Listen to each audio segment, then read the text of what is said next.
Throughout the world, the Nazis are the perfect symbols of evil, with good reason. But it's impossible to ignore that they often look pretty darn good doing it. The black SS jacket, the silver skull, the iconic armband, they were all designed nearly a century ago, yet they're still instantly recognizable almost everywhere.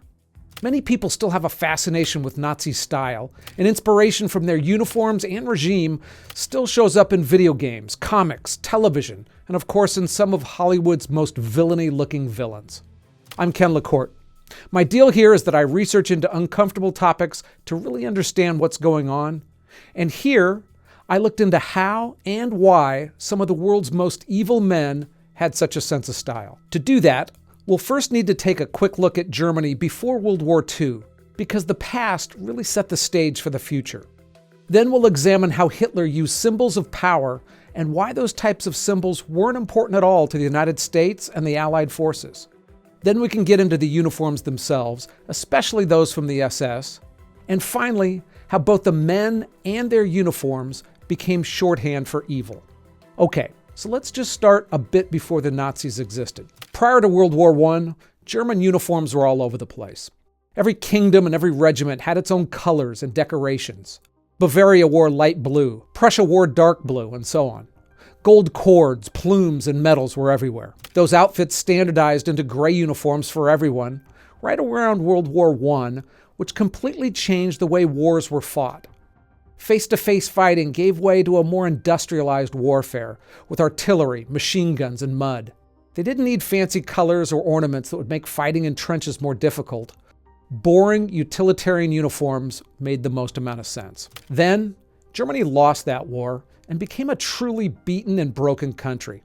Its economy was in ruins as hyperinflation hit in 1923, where people lost their life savings overnight and much of the middle class got wiped out. There was about a 30% unemployment rate when Hitler started to rise in power. The military had been gutted and was forbidden by the Treaty of Versailles to grow beyond a small security force, with no tanks or aircraft. By the time Hitler took over, Germany had lived through nearly 2 decades of misery and visual monotony. The old military splendor was gone, and when Hitler began rebuilding it in 1935, he knew sharp-looking uniforms could help rebuild national pride.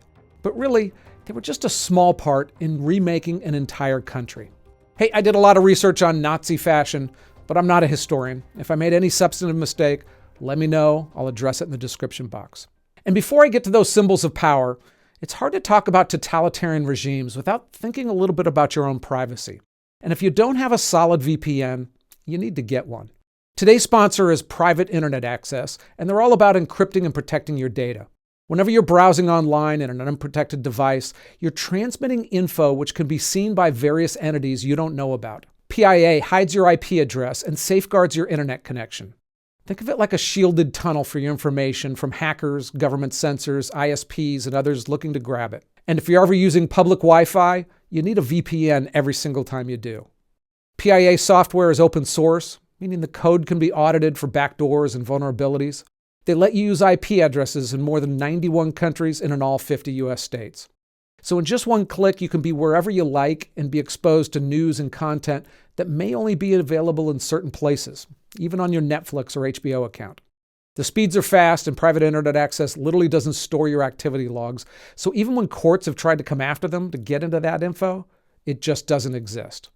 PIA gets great reviews, and they're offering a deal that brings it down to just $2.03 a month, plus 4 extra months for free, with a 30-day money-back guarantee. And you can use it on unlimited devices with a single account: phones, computers, even TVs.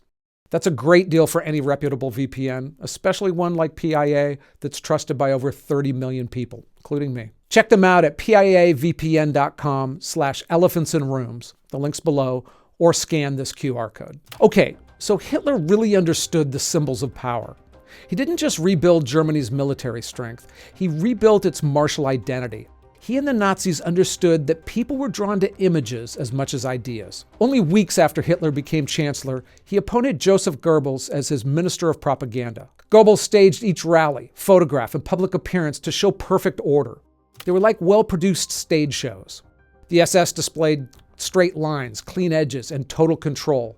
And their uniforms were a big part of that. They were visual proof that discipline and authority could be beautiful. You can say style matters, but with the Nazis, it went well beyond taste. To some extent, their theater was designed to co-opt religion, to make the political feel sacred. When you look at those Nuremberg rallies, they weren't just military events, they were closer to religious revivals. Cathedrals of light, with Hitler in the pulpit.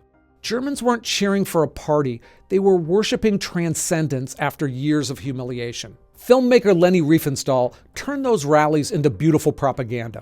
Her 1935 film, Triumph of the Will, captured the Nuremberg rally with techniques nobody had used before. She had 30 cameras.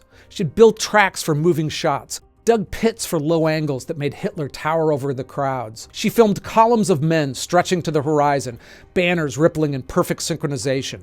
The film projected myths, and she made Nazism look inevitable, almost divine. Symbolism was used throughout the country as well. The swastika, a simple ancient symbol, was everywhere. Government buildings, stationery, postage stamps. It was meant to feel eternal and inescapable. The Hitler Youth and League of German Girls were visual cults as much as organizations. Uniforms, badges, songs, and posters were all designed to make belonging look beautiful. Architect Albert Speer's monumental classicism was designed to make the Reich look ancient and eternal. Buildings were designed to dwarf people, evoking awe. Zeppelin Field could hold 200,000 in its interior area, and they had plans for a stadium to hold 400,000 people. Hitler believed even their ruins should impress future archaeologists, an attempt to engineer immortality. Symbolism was central to the Nazi worldview, mythic, visual, tribal, and it stood in sharp contrast to the Allies, who leaned more into ideas, not icons. America's identity was more abstract: freedom, democracy, individuality. The US didn't really need mass choreography or ancient symbols because its cohesion came from the shared ideals rather than shared ritual. The frontier, the self-made man, the Constitution. Americans didn't march in uniform by the thousands. They bought war bonds and watched Frank Capra films. And while fascism praised elites, the US propaganda celebrated average guys and women like Rosie the Riveter. Britain was even more understated. The whole point of British power was quiet confidence, understatement as strength. No torchlit parades, just Churchill's voice in the Union Jack. When you look at General Eisenhower, who was leading the combined Allied forces, you can clearly see the differences in Allied psychology versus the Axis. Eisenhower's image was the opposite of fascist glamour. It was simple, approachable, human. His famous Ike jacket wasn't meant to intimidate. He wanted to look like one of the boys, not a demigod. In fact, he even pushed back against the older, more ornate British-style uniforms with their stiff collars and more heavy decorations. Ike's uniform essentially said, "We're practical men solving a problem." And it mirrored his democratic leadership as well, earned through trust and teamwork, not intimidation and fear. And when it came to Germany's SS uniforms, authority and fear were at the heart of their design. Now, I have to mention that when we picture a Nazi uniform, we almost never think of what the average soldier was wearing. The image that sticks in our brain is of a commanding SS officer in black, with a swastika band on his arm. But that wasn't what the German army really looked like. The real fighting uniform of Nazi Germany was still the field gray. Soldiers had rough wool, simple designs, and a helmet designed for survival instead of trying to impress someone. They were practical. So when people talk about Nazi style, they're really not talking about the infantrymen. They're talking about the SS. Now, the SS started small, acting as Hitler's personal bodyguards because he didn't trust the military all that much. Under Heinrich Himmler, they grew into a terrifying force that ran the concentration camps, did internal policing, and later had entire combat divisions. And Himmler understood that uniforms could signal hierarchy and fear more quickly and effectively than speeches. A quick myth bust here. Many people believe that the Nazi uniforms were designed by Hugo Boss.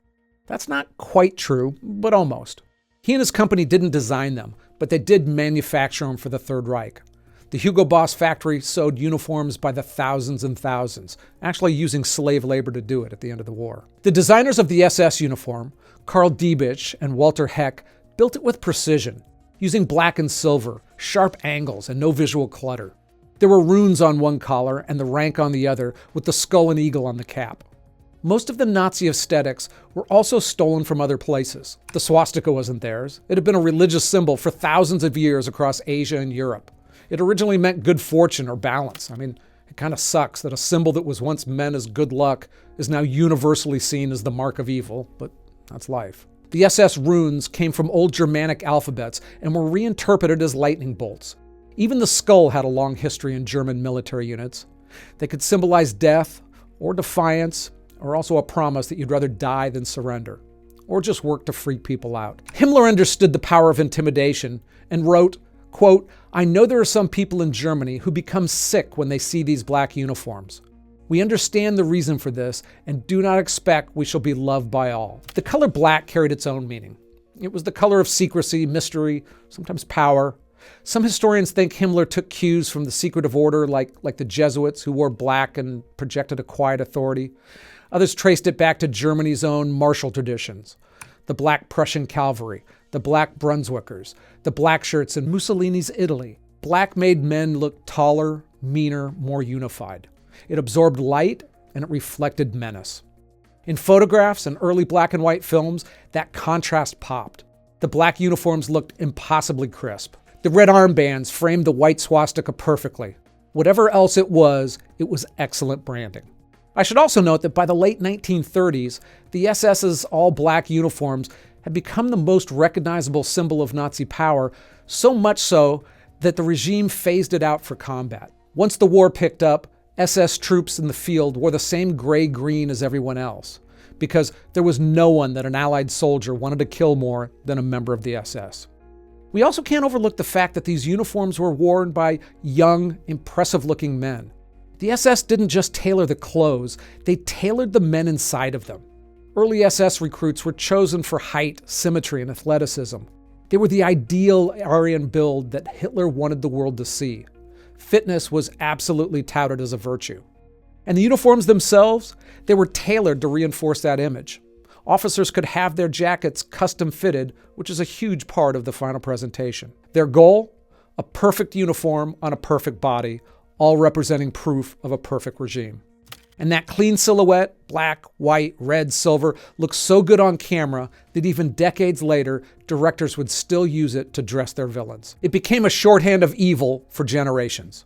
By the late 1930s, the Nazis weren't just ruling Germany, they were exporting their image to the world. And that happened at a time when mass media was exploding.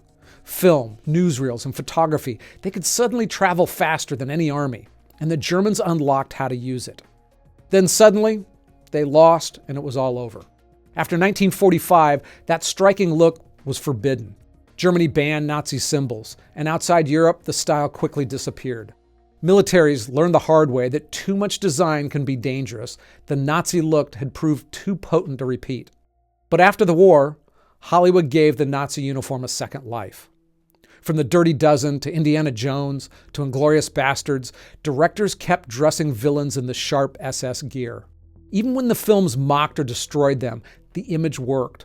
It was shorthand for evil, and moviegoers knew it at a glance. A man in that uniform, he didn't even need to say anything. You already knew what he stood for. The look of those uniforms and symmetry became a universal costume for tyranny, even in movies that weren't about World War II. Star Wars dressed the Empire's officer in gray jackets and black caps modeled after SS uniforms. The Hunger Games gave its peacekeepers the same sterile fascist chic, pale armor, perfect posture, and faceless discipline. Directors didn't even have to explain anything. We've seen these patterns before, and we know what to expect from these guys. That's the real legacy. The same design that once tried to sell fascism ended up becoming a universal costume for evil. But there's a final point that we really have to factor into all of this. To some extent, those uniforms came to perfectly represent evil, not because of the color black or the little skull or the tailored cut, but because the men who wore them were evil and proved it routinely. The SS wasn't composed of drafted soldiers fighting for his country. These were the men who tortured and murdered their own citizens. As I said, they ran the concentration camps. They carried out mass executions. SS units were notorious for being fanatics and ruthless, both in combat and towards civilians. They often fought to the last man, cared little for others' surrender, and embraced brutality as a badge of honor. I'll never forget watching interviews with American veterans. It was the Band of Brothers men, who in their 70s, they talked about how they had sympathy for the average German soldier that they fought against. They knew he was doing his duty, and they recognized that under different circumstances, they could have been friends. But when the SS was mentioned to one, he turned cold and said he'd shoot one of them today if he had the opportunity. So maybe it was more about the men inside the uniforms more than the uniforms themselves. War can certainly be depressing, and often, when we look online or in the news, it seems like there's more fighting and misery than ever before. But is that really true? Are modern wars killing more people than ever? Are we really living through a violent time in history? Or do we just have better communications than ever before? I dig into the numbers in this video, and they're actually pretty encouraging. Thanks for watching. And thanks again to PIA for sponsoring this video. Check the link if you need a good VPN and a good deal. Until next time.